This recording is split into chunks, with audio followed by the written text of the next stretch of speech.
Nå, men det er så vlog nummer 6. Jeg vil lige vise jer Nødegården. Det er den nye stald, og det her er den gamle stald. Og der har vi en firehjulskørende ting. Det er derinde, hvor de bliver malket. Og herover det er det lagen, vi lagde op i går, hvor jeg skravede. Der har vi møg, og det har vi også hernede. Så derovre, der kommer køerne græs. Den var i hvert fald. Jeg er så fri nu indtil middag, indtil eftermiddag, hvor jeg så skal malke, og så skal vi gøre et eller andet igen.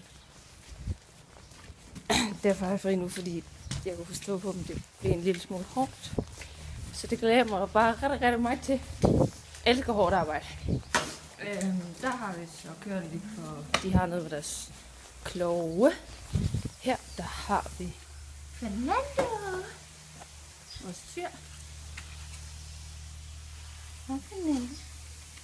Hej. Ja.